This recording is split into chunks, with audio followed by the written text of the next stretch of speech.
July 2nd, 1943, Castelvetrano Airfield, Sicily.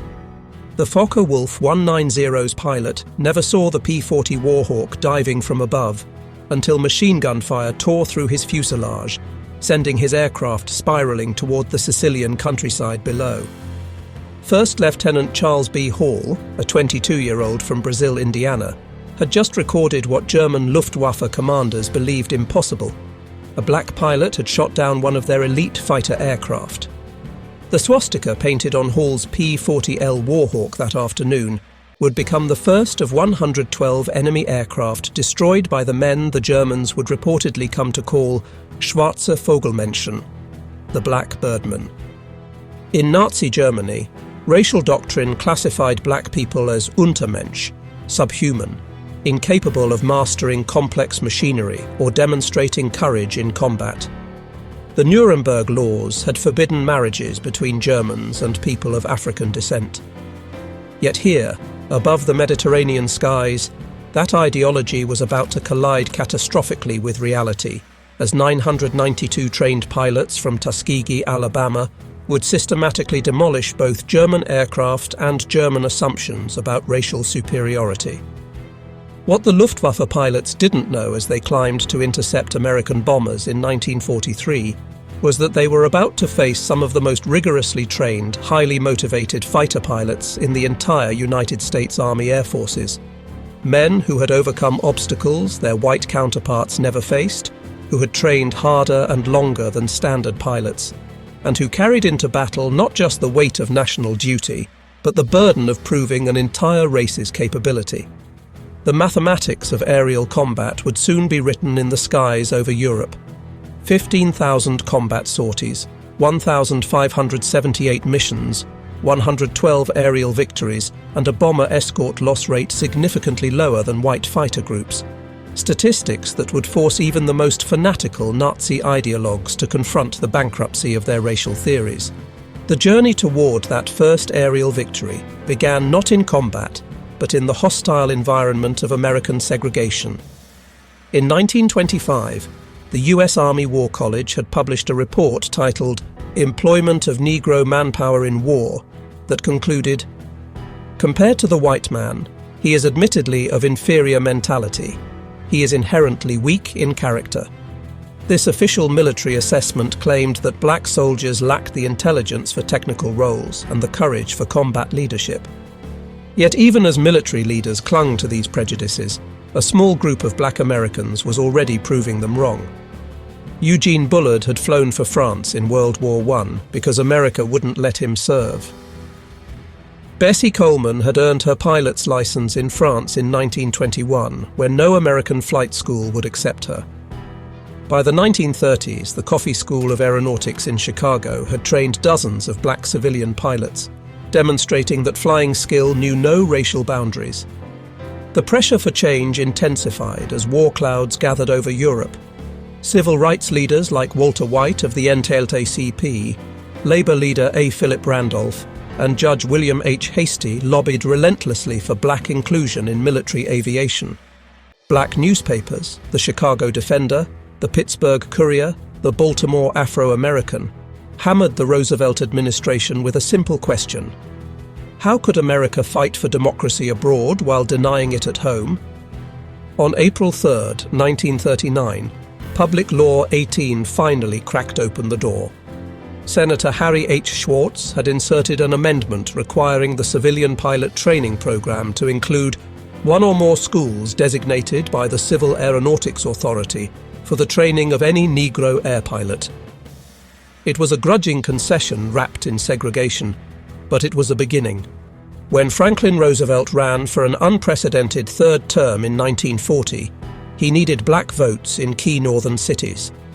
On January 16, 1941, Secretary of War Henry L. Stimson announced the formation of the 99th Pursuit Squadron, an all-black flying unit. The announcement came with a caveat that revealed the military's expectations. This would be an experiment to test whether blacks could be trained as combat pilots. Captain Benjamin O. Davis, Jr. understood the weight of command when he led 26 pilots of the 99th Fighter Squadron to North Africa in April 1943. The son of America's first black general, Davis had endured 4 years of silent treatment at West Point, where no white cadet would speak to him outside of official duties. Now he commanded men who carried not just their own hopes, but the aspirations of 13 million black Americans. The 99th arrived at Farjuna, Tunisia, attached to the 33rd Fighter Group under Colonel William W. Momia, a commander who made no secret of his skepticism about black pilots. Momia assigned them patrol missions over the Mediterranean, keeping them away from the real action. He wanted them to fail, and when they didn't immediately excel, he had his excuse. The morning of June 2nd, 1943, marked their first combat mission, an attack on the Italian-held island of Pantelleria. As their worn P-40 Warhawks climbed toward their targets, German fighters suddenly appeared. The Tuskegee pilots held formation, protecting their bombers.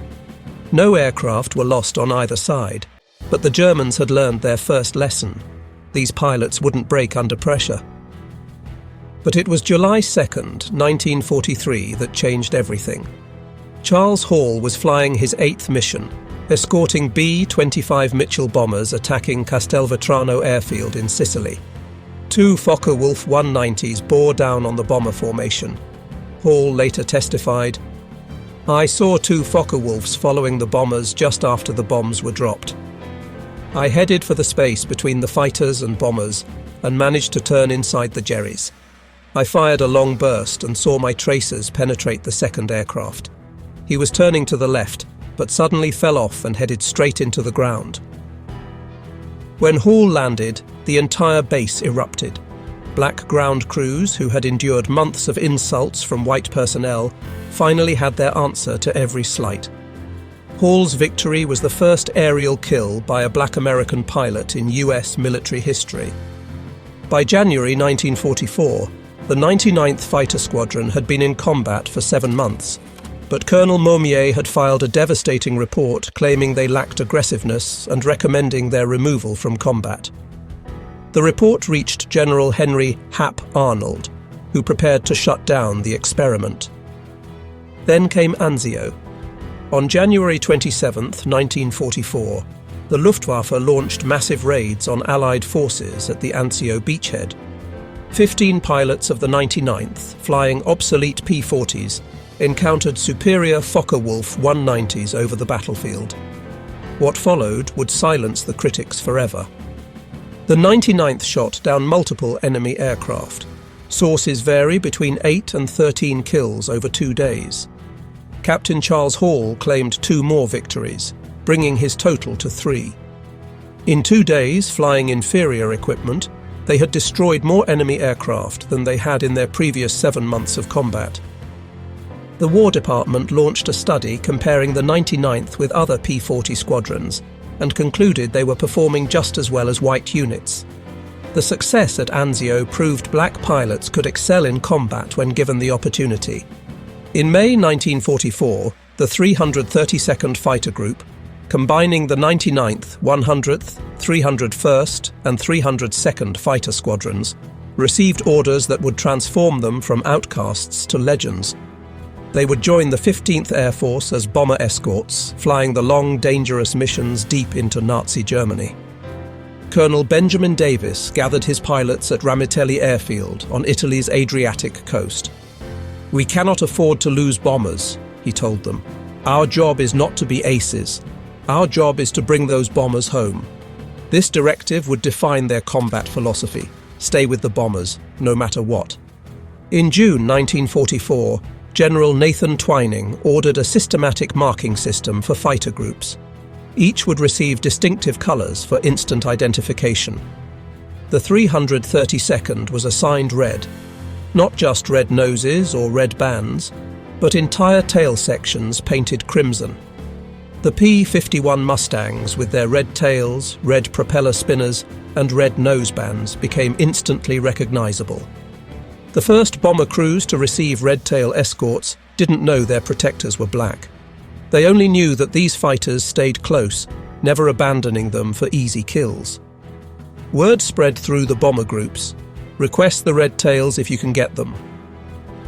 July 18, 1944 would test the Red Tails like never before.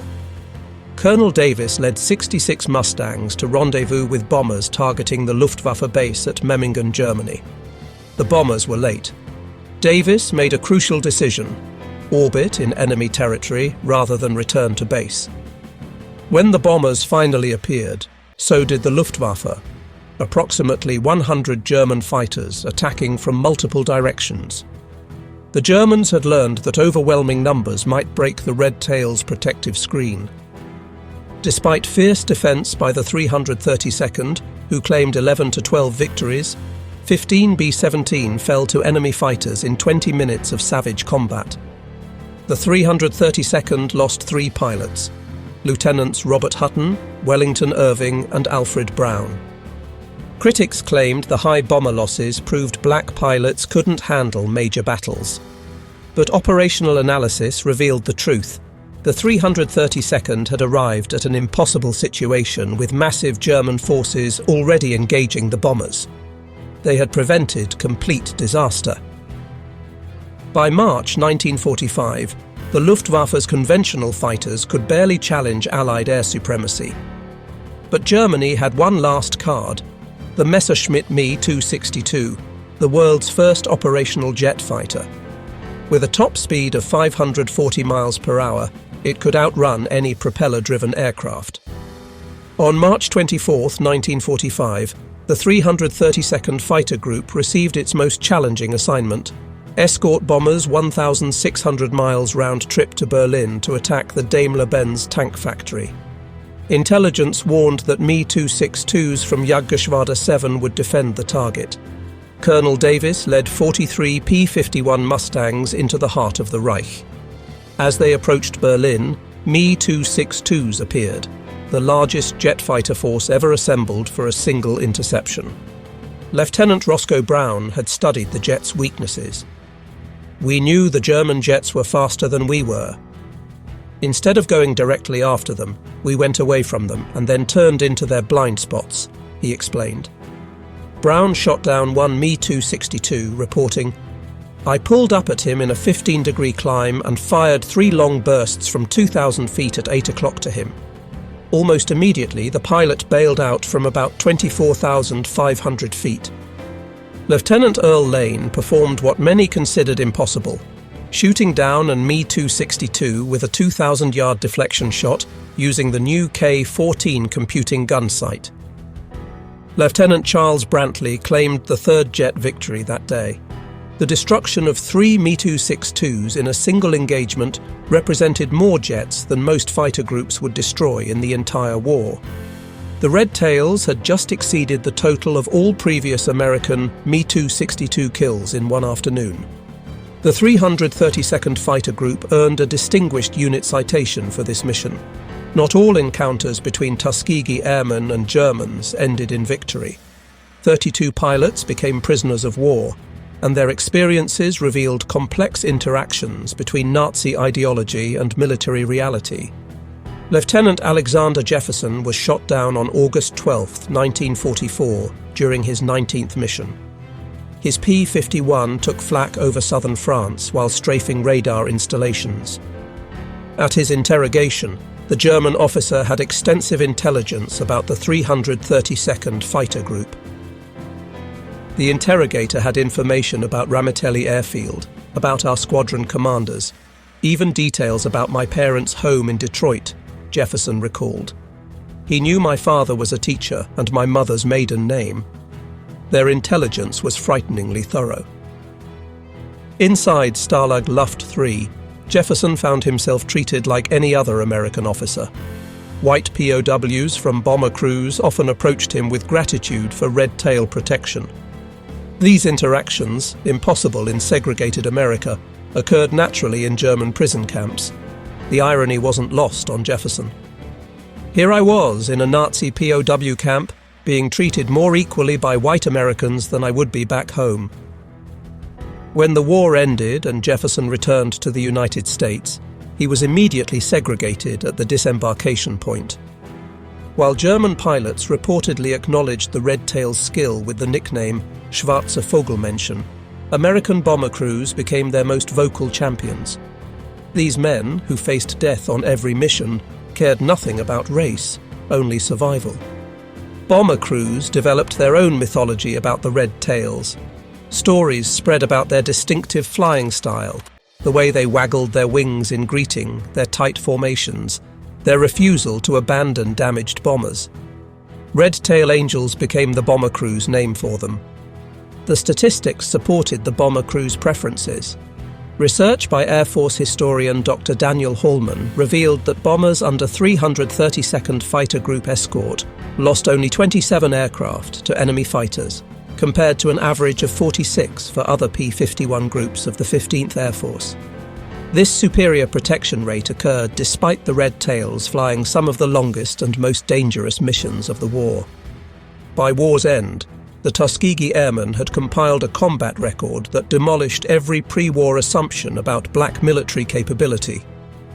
Combat operations: 1,578 combat missions flown, 15,000 plus individual sorties completed, 179 bomber escort missions, 311 missions for the 15th Air Force, enemy aircraft destroyed, 112 enemy aircraft destroyed in aerial combat, 150 enemy aircraft destroyed on the ground. 3 Me-262 jet fighters shot down on March 24, 1945. Ground targets destroyed: 950 railcars, trucks and motor vehicles, 254 locomotive engines. TA-22, former Italian destroyer Giuseppe Missori, damaged beyond repair on June 25, 1944. Protection record: 27 bombers lost to enemy fighters, versus 46 average for other groups. Superior protection rate maintained across 179 escort missions. Individual achievements: Lee Archer, 4 confirmed victories. Joseph Ellsbury, 4 victories, including 3 FW-19s on July 12, 1944. Edward Toppins, 4 victories. Clarence Lester, 3 kills in 1 mission, July 18, 1944. Decorations earned: 96 Distinguished Flying Crosses, 332nd Fighter Group pilots, 744 Air Medals, 14 Bronze Stars, 8 Purple Hearts, 3 Distinguished Unit Citations for the 99th Fighter Squadron, 1 Distinguished Unit Citation for the 332nd Fighter Group. Human cost: 66 pilots killed in action, 32 pilots captured as prisoners of war, 84 killed in training and non-combat missions. The transformation from mockery to respect wasn't just about courage. It reflected superior American training methods and technological advantages the Red Tails wielded with precision. At Tuskegee, pilots flew more hours than their white counterparts, 300 compared to 200 for white pilots.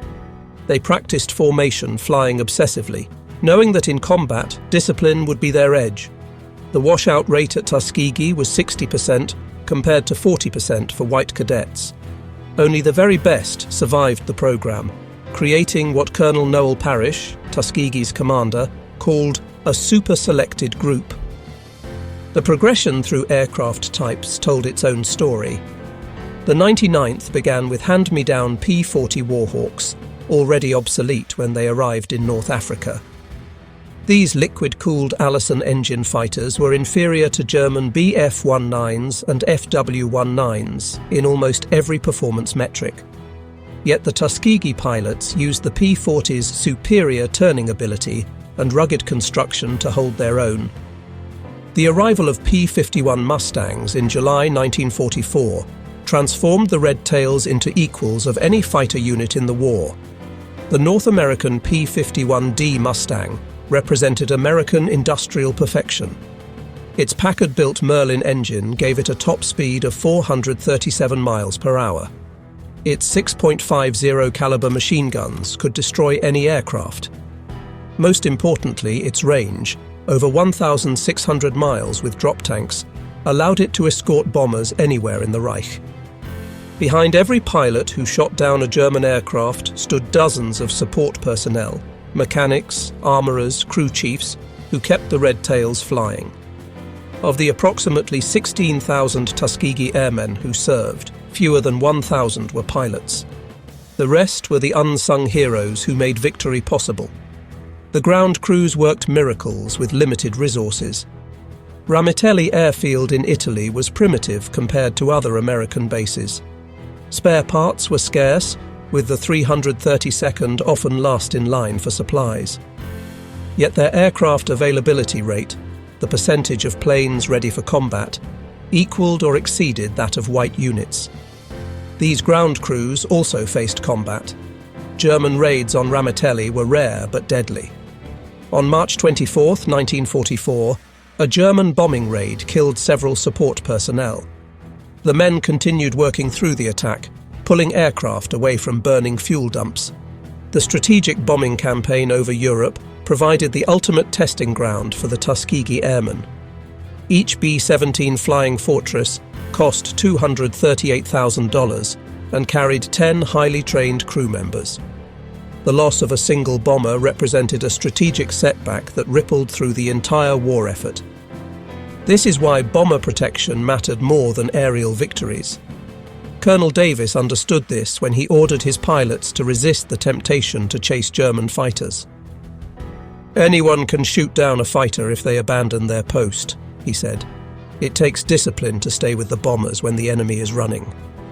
The Red Tails' escort tactics evolved through experience.